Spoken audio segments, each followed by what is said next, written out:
right, welcome back to the last day of 10 solos in 10 days. It's been a blast doing all of these solos, learning them and recording them, and then sharing some licks from them for all of you. Hopefully you've enjoyed this series. I'll probably do something like this again in the future, as I've done some different series in the past with this 10-day kind of format. For our final solo in this series, we're actually going to look at two solos. These are by the band The Faceless off the album Autotheism on the song Autotheist Movement II, Emancipate. This is Michael Keane is the first guitarist, and then Wes Houch is the second guitarist. He's no longer in the band, but at the time this album came out, those were the two guitarists. And this is an album I really liked when it first came out in 2012. I remember listening to it quite a lot, so this was fun to kind of break into these solos and kind of dig into some of the licks. So let's get into it. This song is played in drop C, so a whole step down and then drop D. So C, G, C, F, A, D.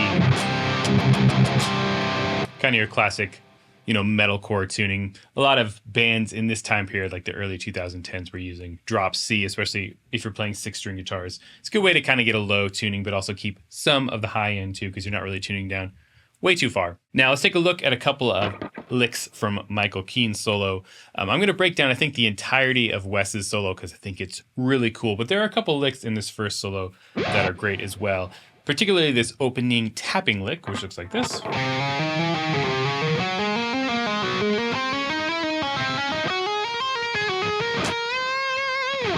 Besides this opening lick, the entirety of Michael Keane's solo is right out of G natural minor. Nothing really fancy at all. But this opening lick is cool. He's using a D superlocrian mode, or D altered scale.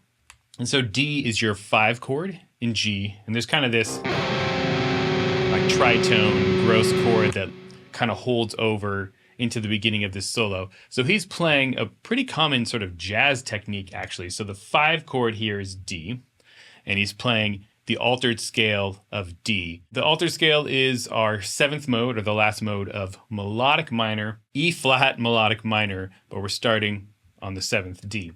And that gives us this really cool, interesting sound that works perfectly over a 5 chord. This is very much a jazz scale that jazz players would use over a dominant chord or a 5 chord. And this is exactly what he's doing here. And it's this tapping sequence. Basically, up 3 notes on one string, tap, back down, then up just the left-hand part, and then jump up to the next string. So this part then repeats exactly the same 1 octave higher. Notice I'm actually striking these strings again as I'm ascending instead of hammering on from nowhere. Like there. A really interesting idea, and I think without the tapping, it makes sense. Otherwise, you'd have to do hammer-ons from nowhere, which is totally possible. Just makes for a little bit of a stronger string change if you can pick it. So this is actually something I would do fairly often, specifically ascending. It's much easier to do hammer-ons from nowhere.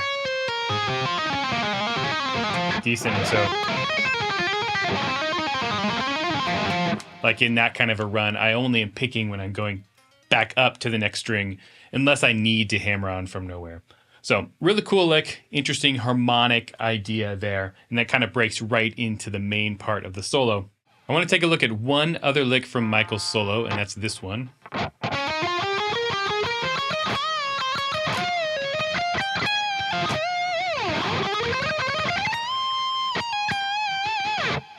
This is a pretty simple lick at its core. You're basically just going up like a 3-note per string scale.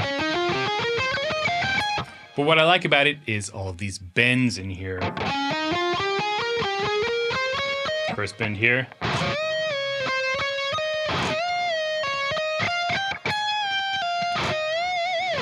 So I'm working up the scale, just kind of slowly working your way up, but you have all these bends to add that interest there. And you're just bending up from one note in the scale to another, right?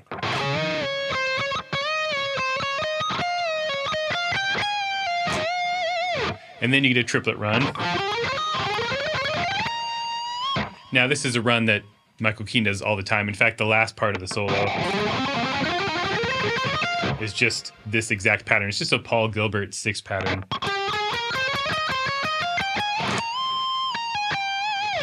What I like about that particular pattern here, though, is that we're rising with eighth notes first. So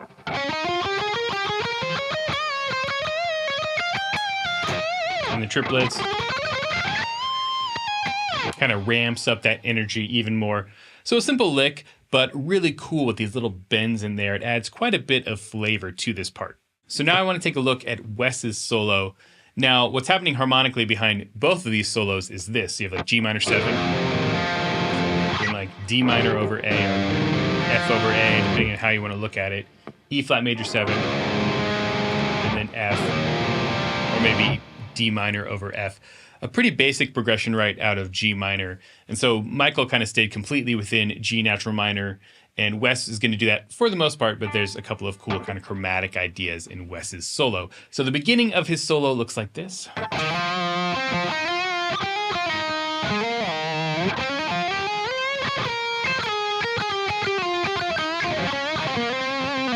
That's the first phrase. So you have some of these big melodic ideas. There, we're over the D minor chord or the F chord, so he's hitting notes, landing on an F note, right, to kind of follow that chord. We have this phrase.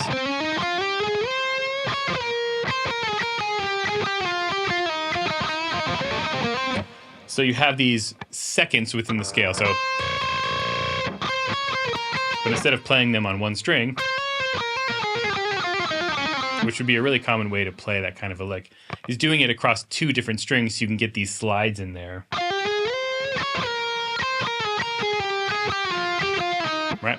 That sort of a sound, which is really cool. And then from here he breaks into this, what is basically a blues rock lick. Some of you would see like a 80s rock player play.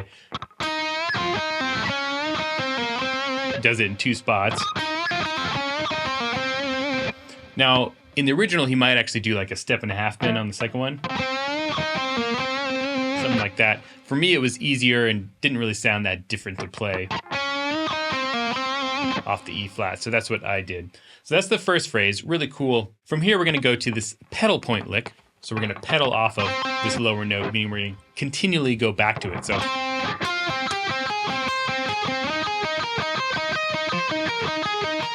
we're off of D. And then off of F. What's cool about this is the higher note starts on the beat. 1, 2, 3, 4, 1, 2, 3, 4, 1, 2, 3. And then switches to being off the beat or on the off beats. Just a cool kind of phrasing idea when you're doing these pedal points to have them not always be exactly the same from a rhythmic perspective. And then from here, we're going to move into the first of two big arpeggios that happen in this solo. So this is an E flat major 9 arpeggio, and it's happening over that E flat major 7, so it works perfectly. Kind of a weird fingering, especially in a drop tuning, because you have these weird bars like that.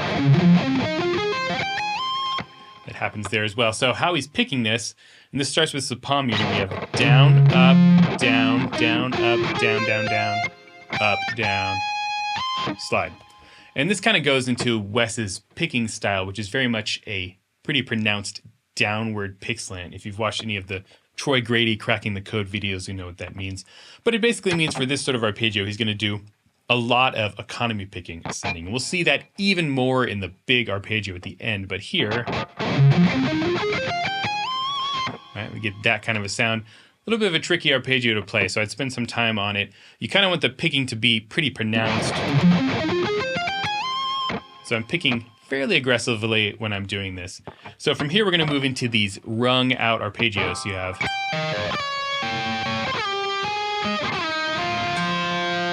You have these kind of dissonant ringing chord shapes. Start with this D minor, and then this tritone shape. And this is all coming from G natural minor, just taking advantage of some of those tritones and half steps that do happen within the scale. Like here, right? And here. There's kind of this dissonance within these shapes.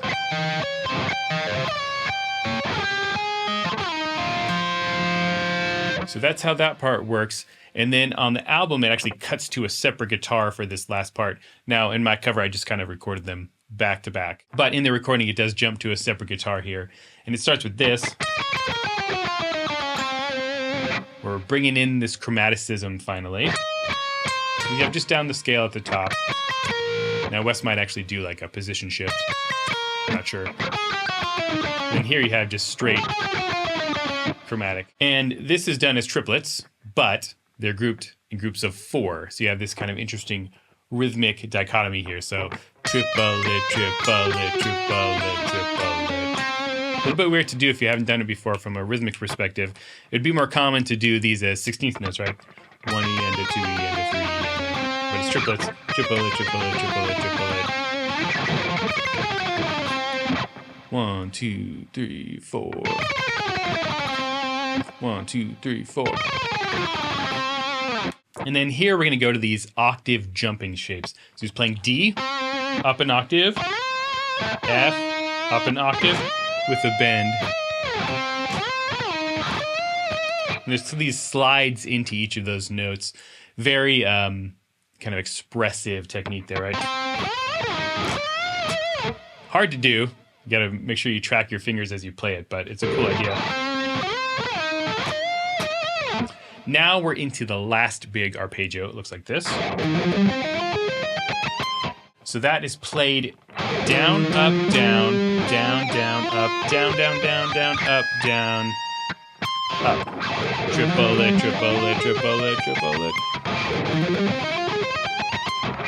And for me, this was by far the hardest part of the solo to play. And in fact, in my cover, I don't think I played this part particularly cleanly, but I really wanted to keep it to kind of a one-take cover. So you have almost like a D minor kind of shape, and then into B flat major 7.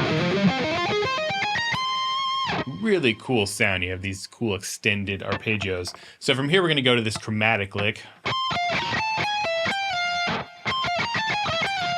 Walking between notes in the scale with chromaticism, and then hit this F sharp, this leading tone in G minor. Then from here, we're going to slide down to this G minor arpeggio shape, and then to this G minor shape. All together, this last part.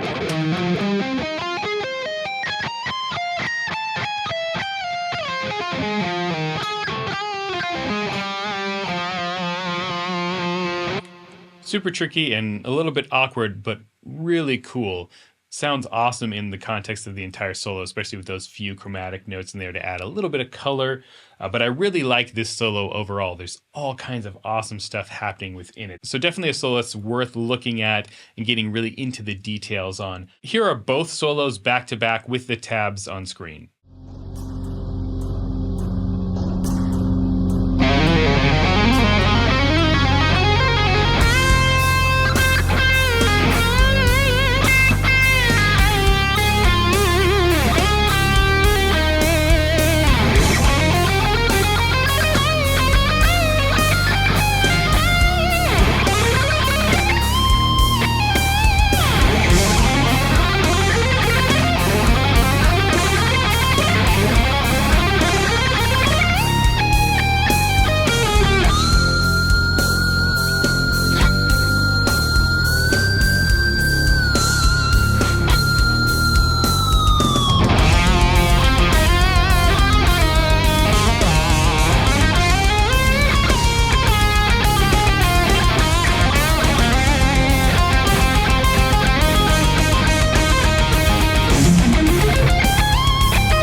So there you have it, a couple of solos by the Faceless to end off this 10 solos in 10 days series. I've had an absolute blast learning all of these solos and playing them and then making these videos.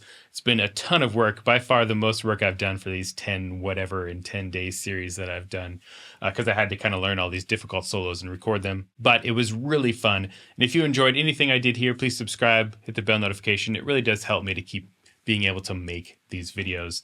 If you have specific questions about some of these solos, I am going to do a few live streams over the next couple of weeks, kind of talking about some of these solos, maybe breaking down some of the licks in more detail, talking about how I actually learned them, specific things I practiced, maybe some compositional ideas, all of that. So if you're interested in that, keep an eye out for some of the live streams. I'll make sure I announce them before they happen. I'll be back to my regular Prog School videos here going forward, so be on the lookout for the next one. Until then, stay proggy.